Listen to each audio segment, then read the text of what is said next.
Hey DJ, welcome to Crosswalk Talk. Thanks for joining me. Hey, I'm excited to be here. Nice to meet you. We are talking to DJ Caruso, who helmed the new Netflix movie Mary. My goodness, DJ, this is a big undertaking, and you did it. Uh, Thank you. why did you want to make a movie about Mary, about the Christmas story? Well, it was interesting. There's been some Christmas story movies, obviously, recently as well, but I wanted to tell a story about this extraordinary young woman, right? Who really, from her perspective, from an immersive point where she's the center of the story and we see and experience everything through her eyes.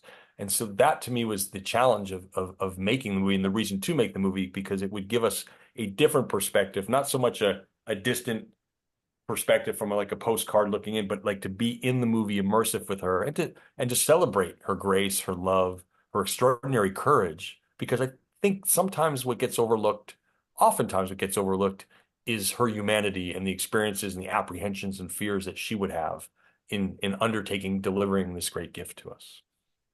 This is not your first faith film. I believe you also did Redeeming Love, which was, of course, the modern retelling of the book of Hosea, Right. based on a novel, of course.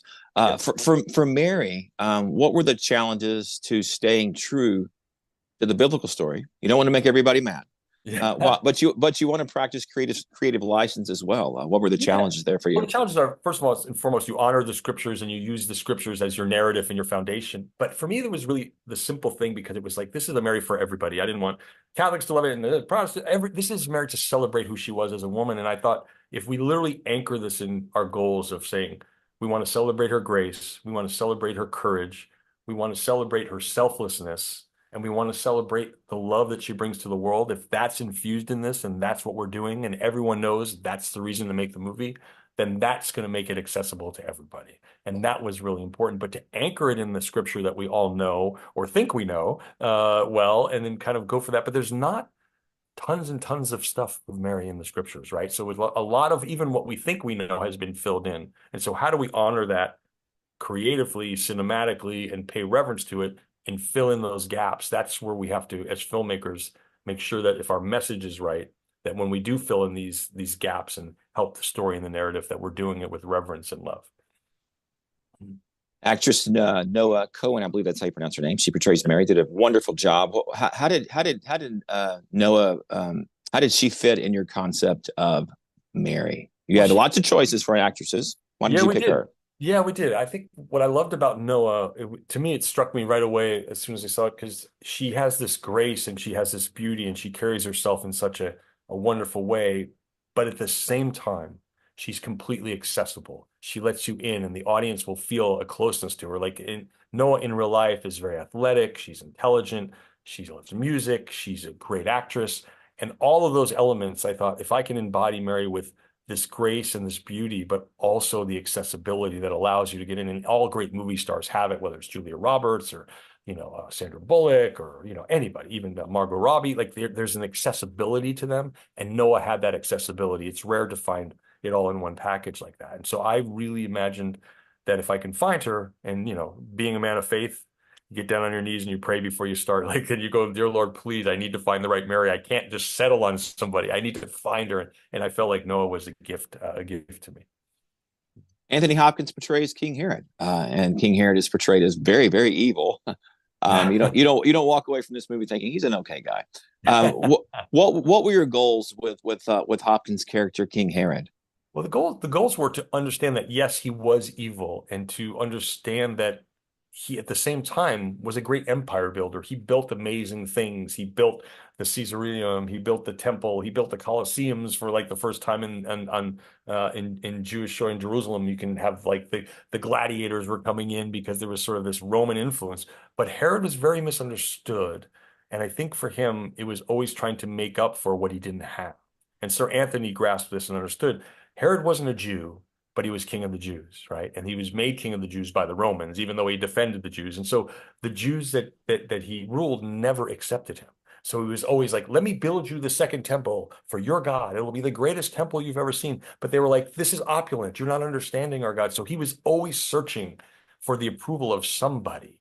And then when he hears that this Messiah is coming along, he understands that there's something out there greater than him And what Sir Anthony did, which I thought was so beautiful, was his subconscious objective was, well, maybe this Messiah, yes, it seems like I want to kill him and I want to destroy him, but maybe I'm really looking for that Messiah to say, hey, I forgive you for all that you've done. So there's complications in there, and only an actor as good as Sir Anthony could pull that. How do you want audiences to be impacted by this film? And I'm asking that because you have Christians watching this, you have non-Christians watching it. Let's start with the Christians. What do you want Christians to know about your film? I want Christians to know that my hope is that they can explore and get closer to Mary and understand the humanity and what she went through and what she and Joseph went through together and the sacrifice and it took. And I think one of the great compliments I got when I finished the film, when I showed it to my family, my 17-year-old daughter who was 16 at the time when she saw it, she said, "Dad, I didn't know Mary was so cool." And I thought, wow, okay, if a younger audience could come out and have a deeper appreciation for Mary and everything that she did, that would be wonderful. And what I found too, for a non-Christian or a non-believing audience, you have a great mythological story here about a girl who was chosen. She was chosen to deliver this gift, and there's all these forces that are there to stop her from giving this gift. And does she have the courage? Can she make it through? And does she have the perseverance? So you can view her story from that perspective and have a deep appreciation for who Mary was and what she had done. And the geopolitical nature of the world with Herod and the Romans and the pacts that are trying to rebel against the Roman taxes. There's a great element, I mean this in a good way. There's a great element of, if you love Game of Thrones, there's elements of the kingdom and the fighting for the kingdom that's happening within all of this. But all in all, this is the movie that, I want everyone to come out of it and feel closer to Mary and see that we had the love, her love and her grace and her courage are something that we should all be celebrating. Well, you might have stole my last question. I was going to ask you one more question because it does seem like the themes in this movie need to be embraced by our divided world. We need these. We need this. Do you have any thoughts on that? I do have thoughts on that. And it goes to the discovery I had in shooting the film because, you always as a filmmaker are looking, what's in it for me? What am I getting out of this? What am I going to do? And we were shooting the Annunciation scene and I like to operate the camera. And this pertains to your question. And as I was shooting it and we get to the end and the rain kind of stops, the rain comes back and Gabriel's gone and Mary sits there and she proclaims to the Lord, like, let it be done to me, like, let it be me. Like a tear just started coming down my cheek and I realized, oh my goodness, like she immediately made the choice to say, yes, I'm all in, God. Like I'm all in. I'm with you, right? I'm with you 100%. I will follow you. I'm there. I'm putting you in my heart. And I thought today's world, a lot of the things that Mary was dealing with are very contemporary as well. She was kind of ostracized. She's with a guy that she didn't really know and all this stuff, her family, and, people want to stone her, all these things that are happening to her. But she said, I'm going to let it be me. And we know it doesn't mean the journey might be easy. And I think with all the noise that's coming at the youth today and the people today, it's sort of, we need to all make that commitment and say, it's hard sometimes. I'm giving it to you, God. Like I'm giving this to you. I'm with you. You're going to guide me and I'm going to trust you. And Mary was one of the first people to do that fully as a Christian, right? She's probably the first disciple and to do that. And that to me is incredibly powerful. And that message today for the world is, are you going to follow man's nature and all this stuff that we think is important? Or are you going to follow God's grace? And so to me, that's what's also relevant and how we can correlate the film's message to what's happening in the world today. So you as a director in your professional craft were touched by a scene you were filming. Yes. That's amazing. That's amazing. It was beautiful. It was beautiful. It was very beautiful.